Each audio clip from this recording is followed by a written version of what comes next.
I really hope you guys are fine and you guys are doing well. So, I would like to welcome you all on this channel of Brainipedia Skills, where we are discussing about the important subjects and topic related to the state PSC and UPSC, of course. So, yeah. Today's class is important amendments. Before that, first of all, I would like to introduce myself to you all. I'm Neha, your polity teacher. Basically, I am teaching you all polity over here on this channel of Brainipedia Skills, where we are discussing about Indian polity in a easy language of course. यहाँ पे हम आसान भाषा का उपयोग करके Indian polity को समझते हैं. जहाँ ज़रूरत पड़ती है वहाँ पे कुछ फ़नी ट्रिक्स को इस्तेमाल करते हैं, बहुत सारी न्यूमेरिक टेक्निक्स को इस्तेमाल करते हैं आर्टिकल्स को और बहुत सारी चीज़ों को याद करने के लिए. तो इसी तरीके से हम इंडियन पॉलिटी को यहाँ पे पढ़ते हैं, समझते हैं. और साथ ही साथ आज की जो हमारी क्लास है वो है इम्पॉर्टेंट अमेंडमेंट्स के बारे में. अमेंडमेंट्स का मतलब होता है बेसिकली जब हम अपने संविधान में कोई नई चीज़ को ऐड ऑन करते हैं या फिर किसी पुरानी चीज़ को हटाते हैं. मतलब सीधी सी बात है, किसी भी प्रकार का बदलाव जब हमारे संविधान में लाया जाता है उसे हम इंग्लिश में अमेंडमेंट बोलते हैं. अमेंडमेंट में या तो हम किसी नई चीज़ को, किसी नए कंसेप्ट को अपने संविधान में इंट्रोड्यूस कर सकते हैं या फिर किसी पुराने प्रोविजन को, किसी पुराने आर्टिकल को हमारे संविधान से हटा सकते हैं. अब सवाल उठता है कि नई चीज़ को लाने या फिर पुरानी चीज़ को हटाने की ज़रूरत क्या है. क्या हमारा संविधान इस चीज़ की परमिशन हमें देता है? जी हाँ, बिल्कुल, हमारा संविधान हमें इस चीज़ की परमिशन देता है. भारतीय संविधान का आर्टिकल 368 जो है इंडियन पार्लियामेंट को, भारतीय सांसद को इस चीज़ की परमिशन देता है कि भाई समय पड़ने पर, ज़रूरत पड़ने पर आप चाहें तो हमारे देश के संविधान को अमेंड कर सकते हैं, इसमें बदलाव ला सकते हैं. अब सवाल ये है कि ये बदलाव लाने की ज़रूरत क्या है. कई बार क्या, हमेशा ही ये चीज़ देखी जाती है, बोलते हैं ना, परिवर्तन ही संसार का नियम है. परिवर्तन हमेशा होता रहता है, समय के साथ साथ चीज़ें चेंज होती हैं, सोसाइटी चेंज होती है, लोग बदलते हैं, लोगों की जो रिक्वायरमेंट्स होती हैं, जो नीड होती है, समय की जो डिमांड होती है वो बदलती है. तो उन सभी चीज़ों को मैच करने के लिए हमारा संविधान जो है थोड़ा सा फ्लेक्सिबल बनाया गया है. भारतीय संविधान जो है रिजिड होने के साथ साथ फ्लेक्सिबल भी है. रिजिड किस तरीके से, आप यहाँ पे भारतीय संविधान को अमेंड तो कर सकते हैं, लेकिन अमेंड करने के समय आप भारतीय संविधान के जो बेसिक स्ट्रक्चर होते हैं उनके साथ छेड़खानी नहीं कर सकते. बेसिक स्ट्रक्चर मतलब हमारे देश में डेमोक्रेसी है तो डेमोक्रेसी हमेशा ही रहेगी. आप वहाँ पे चेंज करके मोनार्कियल रूल या फिर किसी और डिक्टेटरशिप या फिर इस तरीके की कोई भी प्रावधान जो है इंट्रोड्यूस नहीं करा सकते. हमारे देश में सेकुलरिज्म की जो भावना है, सेकुलरिज्म को जो हम प्रमोट करते हैं, वो बात हमेशा ही रहेगी. आप उस चीज़ को भी कभी बदलाव नहीं कर सकते. भारतीय सिटीजन्स को यहाँ पे फंडामेंटल राइट्स यानी कि मौलिक अधिकार प्रदान किए जाते हैं, तो आप कभी भी उन मौलिक अधिकारों को यहाँ पे भारतीय संविधान से नहीं हटा सकते. ऐसे बहुत सारे टॉपिक होते हैं, ऐसे बहुत सारे प्रोविजंस होते हैं जिसे हम बेसिक स्ट्रक्चर के अंदर डिस्कस करते हैं या फिर समझते हैं. यदि आप आज समझना चाहते हैं कि बेसिक स्ट्रक्चर क्या होता है तो इसके पहले आपको इस चैनल की मेरी प्लेलिस्ट में जाके बेसिक स्ट्रक्चर वाली जो क्लास है उसे गो थ्रू करना पड़ेगा. वहाँ पे आप बहुत आसानी से समझ पाएंगे कि बेसिक स्ट्रक्चर डॉक्ट्राइन आखिर हमारे संविधान का क्या होता है. चलिए वापस से आते हैं अमेंडमेंट पे. तो अमेंडमेंट आप कर सकते हैं, बदलाव आप कर सकते हैं, लेकिन सिर्फ उस हद तक जहाँ तक हमारे देश का बेसिक स्ट्रक्चर जो है उसे कोई भी नुकसान नहीं पहुँचता है. बदलाव आप करिए, आपके पास पूरी परमिशन है और इसी पूरे अधिकार का, इसी पावर का इस्तेमाल करके पार्लियामेंट ने समय समय पर ज़रूरत पड़ने पर हमारे संविधान में कई सारे बदलाव, कई सारे अमेंडमेंट किए. तो उनमें से कुछ अमेंडमेंट जो हैं हमारे इंडियन पॉलिटी के कंटेक्स्ट में, साथ ही साथ यूपीएससी, अगर हम किसी स्टेट पीएससी की भी प्रिपरेशन करते हैं, उसके अलावा कॉम्पिटिटिव एग्जामिनेशंस में भी उन अमेंडमेंट एक्ट से सवाल आ जाते हैं, क्वेश्चंस आ जाते हैं. तो वही कुछ इंपॉर्टेंट अमेंडमेंट एक्ट्स जो हैं हम डिस्कस करेंगे आज की क्लास में, उन्हें समझेंगे. साथ ही साथ मैं एक बात आपको ये बोलना चाहूँगी कि वैसे तो मैंने सारे ही इंपॉर्टेंट अमेंडमेंट्स को यहाँ पे ऐड करने की कोशिश करी है, लेकिन अगर उसके बावजूद आपको ऐसा लगता है कि कोई अमेंडमेंट एक्ट रह गया है या फिर ऐसा कोई अमेंडमेंट एक्ट है जिसके बारे में हमें डिस्कस करना चाहिए, पढ़ना चाहिए, तो आप प्लीज़ मुझे कमेंट सेक्शन में बताइएगा कि मैम ये अमेंडमेंट एक्ट जो है वो रह गया है. तो हम फ्यूचर की क्लासेस में उस अमेंडमेंट एक्ट को भी ज़रूर डिस्कस करेंगे, ज़रूर समझेंगे. चलिए स्टार्ट करते हैं आज के इंपॉर्टेंट अमेंडमेंट्स के बारे में. सबसे पहले मैं बात करना चाहूँगी जो लैंडमार्क कॉन्स्टिट्यूशनल अमेंडमेंट्स एक्ट है. सबसे पहले हम पहले ही अमेंडमेंट एक्ट की बात करेंगे कि भाई हमारे देश में सबसे पहली बार अमेंडमेंट यानी कि बदलाव कब लाया गया. तो पहला अमेंडमेंट जो था, फर्स्ट अमेंडमेंट एक्ट आया 1951 में. इसका पर्पस क्या था? It address the challenges related to land reforms and freedom of speech. यहाँ पे अमेंडमेंट जो आया इसमें काफ़ी सारी जो चीज़ें थी उसे चैलेंज किया गया, जैसे कि जो लैंड रिफॉर्म थे. Give me a second please. Yes. तो यहाँ पे जो सबसे पहला अमेंडमेंट, जो सबसे पहला बदलाव हमारे संविधान में हमें देखने को मिला 1951 में देखने को मिला, और यहाँ पे कौन कौन से मुद्दे उठाए गए, कौन कौन सी ऐसी बातें थी जिनमें बदलाव लाने की बातें की गई। तो सबसे पहला था लैंड रिफॉर्म, यानी कि लैंड को लेके जो भी रिफॉर्म्स थे, साथ ही साथ फ्रीडम ऑफ स्पीच, यानी कि जो बोलने का अधिकार था, इन दोनों ही बातों को लेके यहाँ पे बदलाव किए जाने की बातें रखी गई कि इन दोनों में ही हमें बदलाव लाने चाहिए। अब भाई ये बातें तो हो गई कि क्या बातें चेंज होने वाली हैं, अब इससे क्या बदलाव हुए, चलिए ये देखते हैं। It added the 9th schedule to protect laws related to land reforms from judicial review.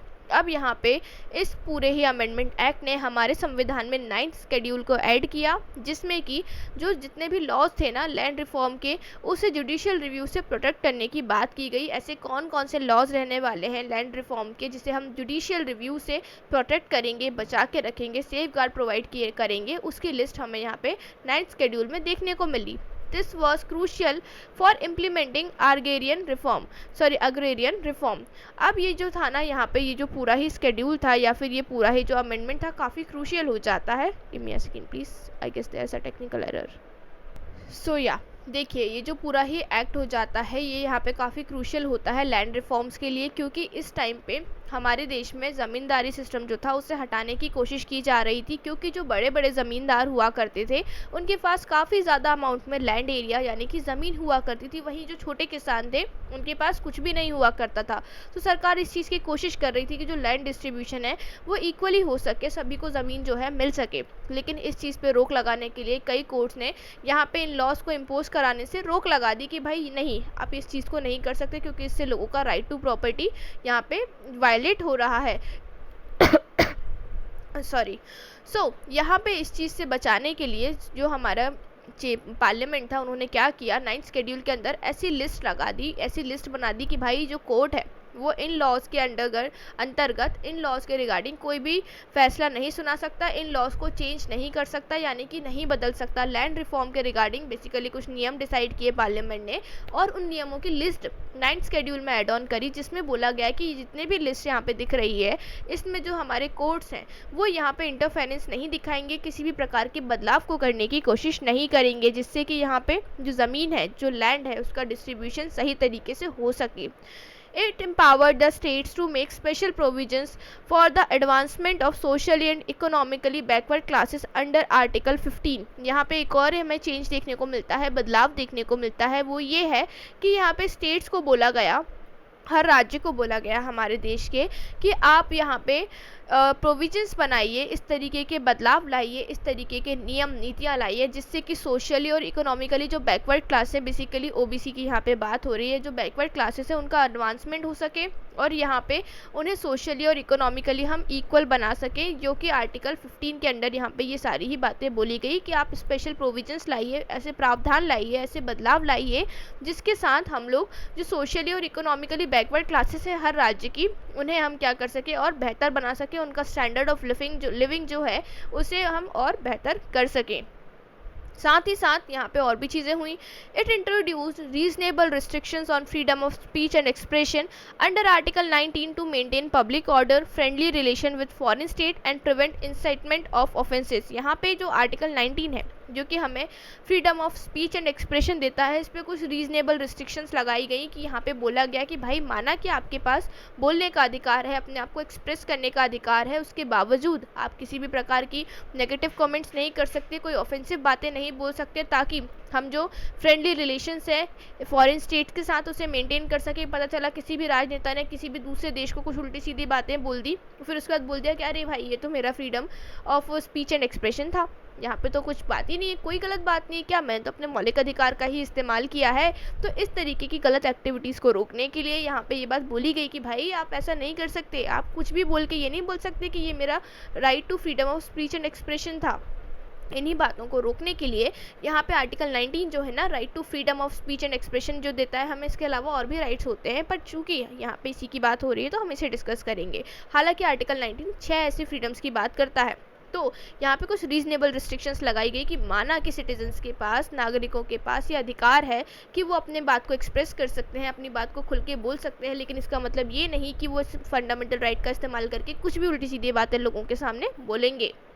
Then यही कुछ इंपॉर्टेंट चीज़ें थी, यही कुछ इंपॉर्टेंट चेंजेस थे, बदलाव थे, जो कि हमें अपने फर्स्ट अमेंडमेंट एक्ट के द्वारा देखने को मिले। अब आप यहाँ से समझ पा रहे हैं कि ये जो अमेंडमेंट था इसने कितने सारे पॉजिटिव चेंज हमारी सोसाइटी में लेकर आए। Then seventh amendment act 1956। Then 1956 में एक इम्पॉर्टेंट अमेंडमेंट एक्ट होता है जो कि है सेवन्थ अमेंडमेंट एक्ट। अब यहाँ पे क्या होता है, क्या पर्पस था, क्या ज़रूरत थी इस एक्ट को इंट्रोड्यूस कराने की?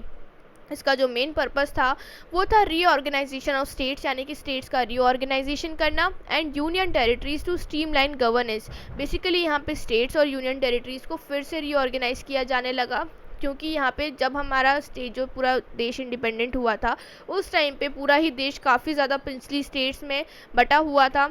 552 something I guess princely states हमें देखने को मिलती थी, तो उन सभी को आपस में मिला के, सभी को एक दूसरे में जोड़ के राज्यों में कन्वर्ट करना, रीऑर्गेनाइज करना काफ़ी बड़ा टास्क था। तो उसी रीऑर्गेनाइजेशन के लिए यहाँ पे सेवन्थ अमेंडमेंट एक्ट लाया गया 1956 में। अब यहाँ पे क्या की चेंजेस हुए, चलिए देखते हैं। It abolish the classification of states into part A B C and D categories. इसके पहले जो हमारी स्टेट्स थी, जो राज्य थे, उन्हें 4 पार्ट्स में डिवाइड किया जाता था, part A, part B, part C and part D, जिसके कारण हमें, और फिर क्या होता था, इन पार्ट्स को यहाँ पे अबॉलिश करके, ख़त्म करके यहाँ पे 14 स्टेट्स और 6 यूनियन टेरिटरीज़ का फॉर्मेशन किया गया। बेसिकली यहाँ पे ये जो part A, part B, part C और पार्ट डी का पूरा कॉन्सेप्ट था, उस चीज़ को यहाँ पे हटाया गया, एंड उससे हटा के यहाँ पे हमारे देश में 14 स्टेट्स और 6 यूनियन टेरिटरीज़ का फॉर्मेशन किया गया। अब मैं आपसे यहाँ पे एक सवाल पूछना चाहती हूँ, आप सभी मुझे कमेंट में इसका आंसर बताएंगे कि भाई वो कौन से 14 स्टेट्स और 6 यूनियन टेरिटरीज थे जिसका फॉर्मेशन इस अमेंडमेंट एक्ट के द्वारा हमारे देश में किया गया। 14 स्टेट्स और 6 यूनियन टेरिटरीज, आपको दोनों में से जो आसान लगता है आप मुझे कमेंट सेक्शन में ज़रूर बताइए। चलिए, then it allowed for a common high court for 2 or more states enhancing judicial efficiency. अब यहाँ पे बोला गया है कि भाई 2 या 2 से अधिक राज्य यदि चाहें तो एक कॉमन हाई कोर्ट का इस्तेमाल कर सकते हैं। अब ये जो कॉमन हाई कोर्ट वाला जो पूरा कंसेप्ट है ना, कि 2 या 2 से अधिक राज्यों में एक कॉमन हाई कोर्ट हो सकता है, ये प्रेजेंट में भी हमें अपने देश में देखने को मिलता है। कैसे? पंजाब और हरियाणा जो है दोनों ही आज भी सेम हाई कोर्ट को जो है यूज़ करते हैं, इस्तेमाल करते हैं। अब वो हाई कोर्ट कहाँ है ये भी मैं आपसे ही जानना चाहती हूँ। कितने सवाल आ रहे हैं आज मेरे मन में। चलिए, आप मुझे ये भी कमेंट सेक्शन में बताइएगा कि पंजाब और हाई कोर्ट जो है उनका जो कॉमन हाई कोर्ट है, दोनों का ही एक कॉमन हाई कोर्ट होता है, वो कहाँ पर है, प्लीज़ मुझे कमेंट करके बताइएगा। चलिए, 42nd कॉन्स्टिट्यूशनल अमेंडमेंट एक्ट 1976। भाई अब ये जो 42nd कॉन्स्टिट्यूशनल अमेंडमेंट एक्ट 1976 है ना, इसे हम मिनी कॉन्स्टिट्यूशन के नाम से भी जानते हैं। मिनी कॉन्स्टिट्यूशन क्यों? क्योंकि भाई इसने बहुत बदलाव किए हमारे संविधान में। मतलब सबसे ज़्यादा बदलाव यदि आपको आज तक इतिहास में किसी अमेंडमेंट एक्ट के द्वारा देखने को मिलेंगे हमारे संविधान में, तो वो होगा 42nd कॉन्स्टिट्यूशनल अमेंडमेंट एक्ट। भाई पर्पस क्या है, चलिए देखते हैं। It aim to strengthen the central government. Basically ये जो 42nd कॉन्स्टिट्यूशनल अमेंडमेंट एक्ट था, इसका मेन एम या फिर मेन गोल, लक्ष्य जो था वो ये था कि सेंट्रल गवर्नमेंट की पावर्स को और स्ट्रेंथन किया जाए और मजबूत बनाया जाए। हम ऐसे क्या कार्य करें, ऐसे कौन से बदलाव लाएं संविधान में जिससे कि हमारी जो सेंट्रल गवर्नमेंट है, यूनियन गवर्नमेंट, केंद्र सरकार है, इसकी पावर को हम और ज़्यादा स्ट्रॉन्ग कर सकें और ज़्यादा बढ़ा सकें। देन इसके बाद directive principles of state policy की भी यहाँ पे बात की गई। चलिए देखते हैं सारी चीज़ें, की चेंजेस, यहाँ पे कौन कौन से बदलाव हमें देखने को मिलते हैं। It added terms like socialist and secular to the preamble, reflecting India's commitment to social justice and secularism. Give me a second please. Yes, तो यहाँ पे जो की चेंजेस यानी कि मेजर बदलाव हमें देखने को मिले वो ये थे कि हमारा जो प्रीएम्बल है, प्रीएम्बल बेसिकली इंट्रोडक्शन होता है हमारे कॉन्स्टिट्यूशन का, प्रीएम्बल के बारे में भी हम डिस्कस करेंगे। हमारे प्रीएम्बल में कुछ टर्म्स होती थी, सोशलिस्ट और सेक्युलर, ये पहले हमारे प्रीएम्बल में हमें देखने को नहीं मिलती थी, लेकिन जब 42nd कॉन्स्टिट्यूशनल अमेंडमेंट एक्ट आया तो इसने सोशलिस्ट और सेक्युलर जैसी टर्म को, इन शब्दों को हमारे प्रीएम्बल में ऐड ऑन किया। Reflecting India's commitment to social justice and secularism, इससे हमें पता चला कि हमारा जो देश है, हमारा जो इंडिया का कॉन्स्टिट्यूशन है, ये सोशल जस्टिस की बात करता है और किस प्रकार से सेक्युलरिज्म यानी कि सभी धर्मों को बढ़ावा देने की बात करता है। बेसिकली यहाँ पे ये बताया गया कि हमारा देश किस प्रकार से किसी एक धर्म को प्रमोट नहीं करता, बल्कि सभी धर्मों की रिस्पेक्ट करता है, सभी धर्मों को समान आदर और सम्मान प्रदान करता है। इसके बाद it reduced the scope of judicial review, limiting the judiciary's ability to challenge parliamentary laws. साथ ही साथ यहाँ पे जो जुडिशियल रिव्यू थे ना भाई, उसके स्कोप को काफ़ी कम कर दिया गया, ताकि जो जुडिशरी है, जो भी सुप्रीम कोर्ट या हाई कोर्ट है, वो पार्लियामेंट के बनाए हुए लॉज पे, पार्लियामेंट की बनाई हुई नीतियों पे सवाल ना उठा सके। पार्लियामेंट के जो मेंबर्स हैं, स्पेशली सेंट्रल गवर्नमेंट के जो मेंबर्स हैं, वो अपने हिसाब से कार्य कर सके, और वो जो भी कार्य कर रहे हैं, जो भी बदलाव ला रहे हैं, उसमें यहाँ पे कोर्ट्स जो है किसी भी प्रकार से सवाल ना उठा सके, किसी प्रकार की रोक टोक ना कर सके। ये बात भी यहाँ पे बदली गई थी। Then it made directive principles of state policy more enforceable, emphasizing socio-economic welfare। अब जो हमारे DPSP होते हैं, directive principle of state policy होते हैं, ये डायरेक्टली इन्फोर्सिएबल नहीं होते, इसके अगेंस्ट आप कोर्ट में जाके कंप्लेन नहीं कर सकते, लेकिन इसे फिर भी और ज़्यादा इफेक्टिव बनाया गया और इन्फोर्सिएबल बनाया गया, ताकि हमारी सोसाइटी में सोशियो इकोनॉमिक वेलफेयर देखने को मिले, ताकि हमारी जो गवर्नमेंट है सोसाइटी के हित में और ज़्यादा कार्य कर सके। देन 44th, हालांकि यहाँ पे जो हमारा 42nd कॉन्स्टिट्यूशनल अमेंडमेंट एक्ट है ना, इससे और भी बहुत सारे बदलाव किए गए थे। ये जो अमेंडमेंट एक्ट था, ये इतना लेंदी था कि इसके लिए आप अलग से पूरी एक सेपरेट क्लास बना सकते हैं, लेकिन जो इंपॉर्टेंट की पॉइंट्स थे वो हमने अभी डिस्कस किए। देन इसके बाद में 44th कॉन्स्टिट्यूशनल अमेंडमेंट एक्ट 1978 की बात करूंगी। अब ये जो 42nd और 44th कॉन्स्टिट्यूशनल अमेंडमेंट एक्ट थे, ये मेजरली इंदिरा गांधी सरकार में आए थे। इस टाइम पे जो प्रधानमंत्री इंदिरा गांधी थी, उन्होंने अपनी गवर्नमेंट को, अपनी पूरे ही रूल को, अपनी पावर्स को और स्ट्रॉन्ग बनाने के लिए इन अमेंडमेंट एक्ट्स का इंट्रोडक्शन किया था। यहाँ पे देन जो हमारा 44th कॉन्स्टिट्यूशनल अमेंडमेंट एक्ट आया, इन्होंने बहुत सारे प्रोविजंस जो थे 42nd अमेंडमेंट एक्ट के, उसे रिवर्स किया, यानी कि उसमें बदलाव लाए, और इंडिविजुअल राइट्स को सेफगार्ड प्रोवाइड किया, यानी कि प्रोटेक्शन, यानी कि एक तरीके से संरक्षण प्रोवाइड किया। किस तरीके से, चलिए देखते हैं। की चेंजेस देखिए, यहाँ पे अगर मैं यहाँ पे बात करूँ purpose, 44th constitutional amendment act का पर्पस क्या था, तो इसका जो मेजर पर्पस था वो यही था कि 42nd जो कॉन्स्टिट्यूशनल अमेंडमेंट एक्ट आया है ना, उसके जो भी प्रोविजंस थे उन्हें हम रिवर्स कर सके, उन्हें हम बदल सकें। देन की चेंजेस की बात करूँ कि भाई आखिर क्या बदलाव देखने को मिले। It restored the right to property as legal right, not a fundamental right, ensuring protection against arbitrary state action. अब यहाँ पे बोला गया कि ये जो हमारा राइट टू प्रॉपर्टी है ना, इसे अब हम एज अ लीगल राइट इस्तेमाल करेंगे, ना कि फंडामेंटल राइट, क्योंकि जो लीगल राइट होता है इसमें और ज़्यादा प्रोटेक्शन हमें देखने को मिलती है स्टेट के एक्शन के अगेंस्ट में। क्योंकि जो हमारे लीगल राइट्स होते हैं, sorry give me a second please, yes तो देखिए यहाँ पे जो बेसिकली मेजर पॉइंट जो है, जो आपको और मुझे याद रखना होगा यहाँ से, वो ये है कि जो राइट टू प्रॉपर्टी था उसे एज अ फंडामेंटल राइट हटा के यहाँ पे एज अ लीगल राइट बनाया गया। Then it strengthened safeguard against misuse of emergency power by requiring parliamentary approval for imposing a national emergency। अब यहाँ पे बोला गया कि भाई इमरजेंसी पावर्स जो हमें सेंट्रल गवर्नमेंट को दी हैं, आप उसका भी मिसयूज यानी कि गलत इस्तेमाल नहीं कर सकते।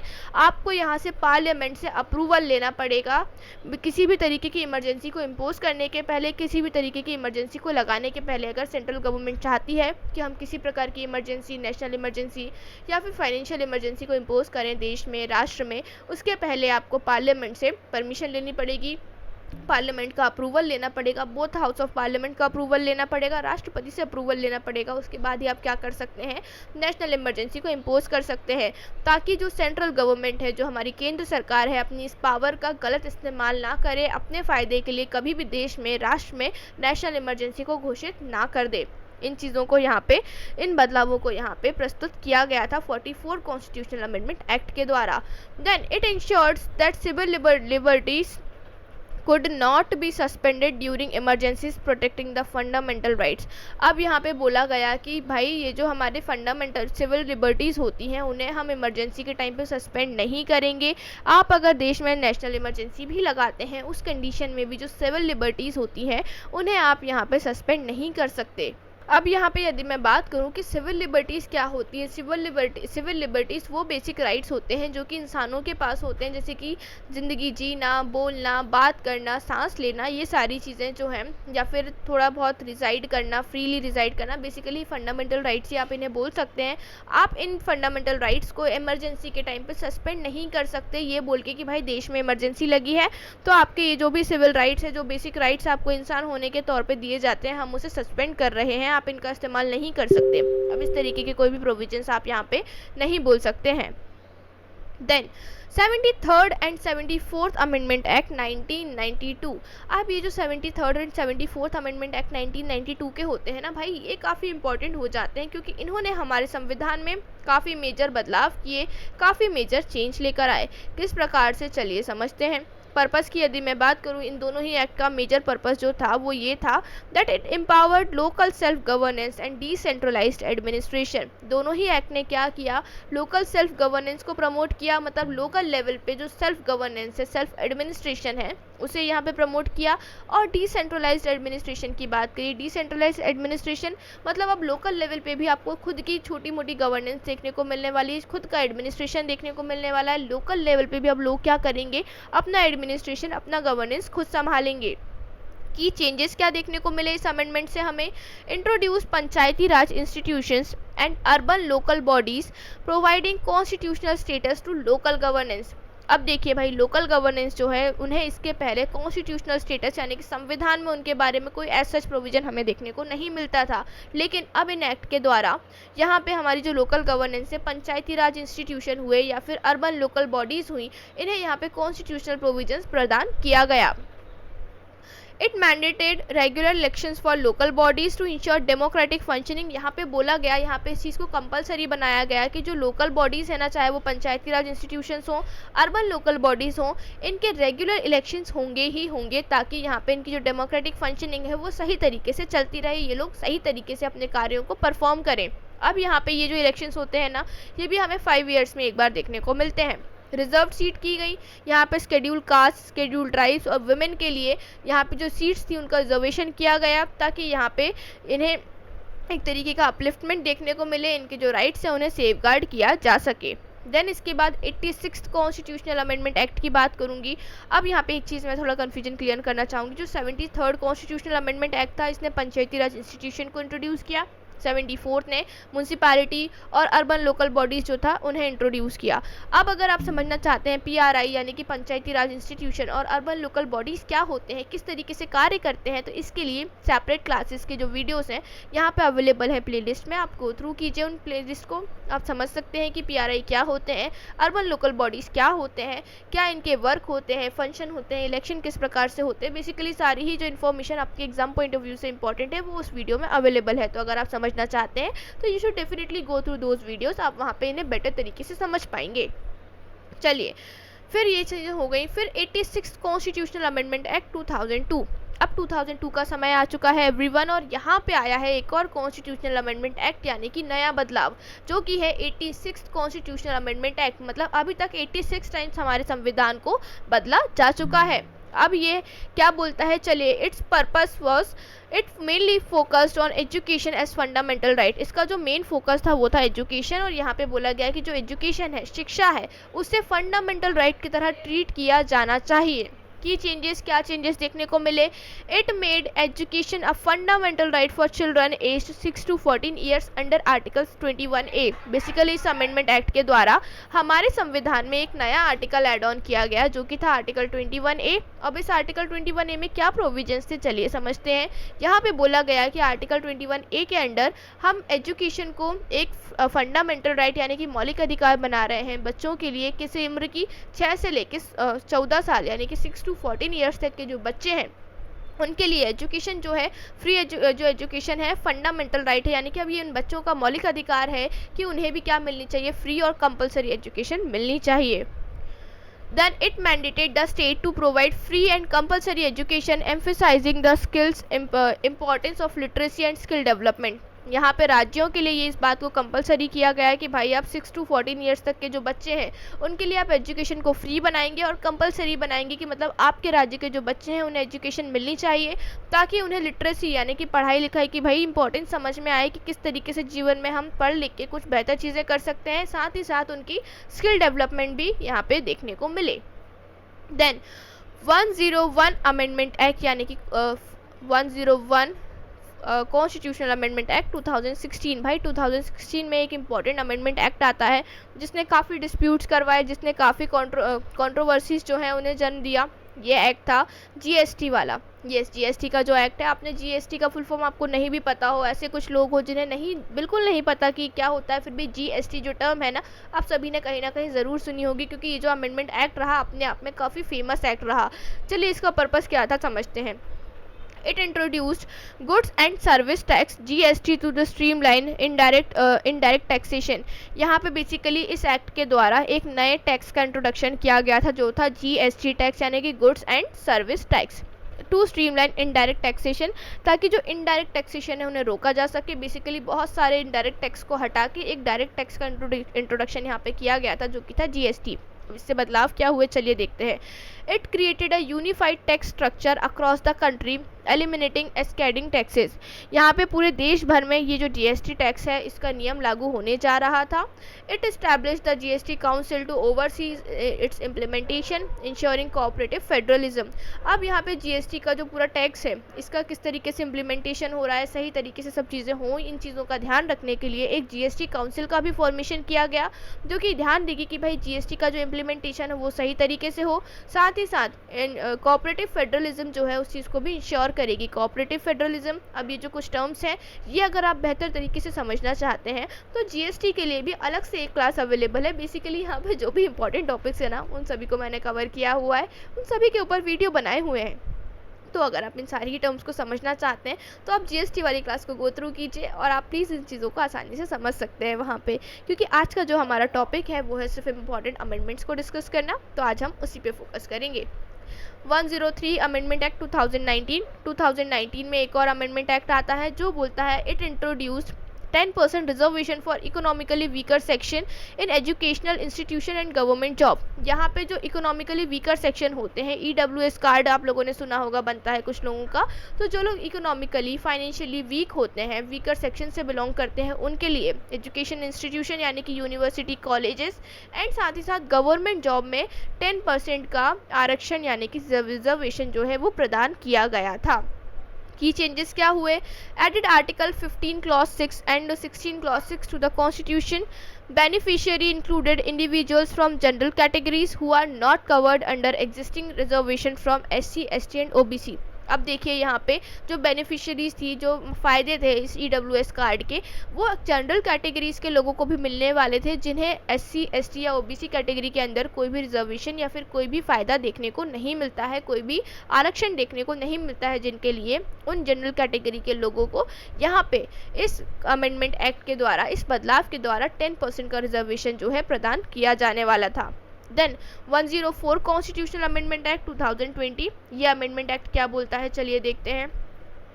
इसका पर्पस क्या है? It extended the reservation of seats for SC and ST in the Lok Sabha and state legislative assembly. Basically SC और एसटी कम्युनिटी के जो पीपल होते हैं, जो लोग होते हैं, उन्हें लोकसभा और राज्यसभा में यहाँ पे रिजर्वेशन यानी कि आरक्षण प्रदान किया जाता है, तो उनके ही आरक्षण को यहाँ पे बढ़ाया गया यानी कि एक्सटेंड किया गया इस एक्ट के द्वारा।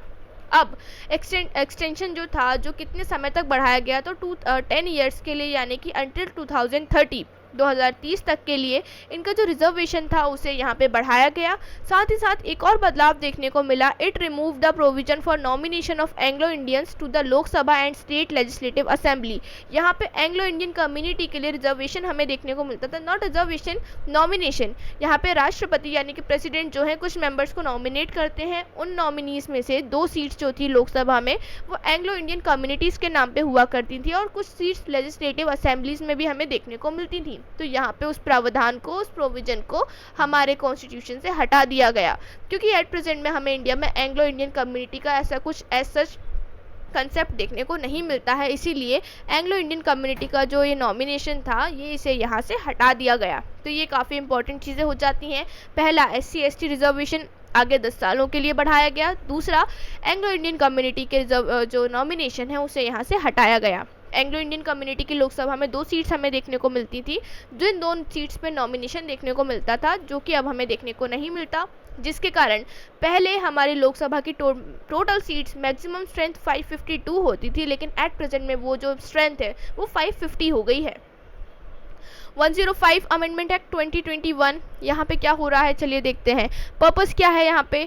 It restore the power of states to identify and notify socially and educationally backward classes SCBSCs। अब यहाँ पे जो राज्य हैं, हमारे जो स्टेट्स हैं, उनकी पावर को रिस्टोर किया गया कि वो आइडेंटिफाई कर सकते हैं, मतलब यहाँ पे अपने राज्य में ऐसे सेक्शन को ढूंढ सकते हैं, आइडेंटिफाई कर सकते हैं, नोटिफाई कर सकते हैं, चेक कर सकते हैं, ऐसे लोगों की लिस्ट बना सकते हैं। बेसिकली यहाँ पे गो थ्रू कर सकते हैं कि उनकी सोसाइटी में, उनके राज्य में ऐसे कौन कौन से लोग हैं जो कि सोशली और एजुकेशनली बैकवर्ड क्लासेस से बिलोंग करते हैं, जो कि सामाजिक तौर पे और अगर एजुकेशन यानी कि शिक्षा के तौर पे यहाँ पे बैकवर्ड क्लासेस से, पिछड़ा वर्ग से बिलोंग करते हैं उनके राज्यों में।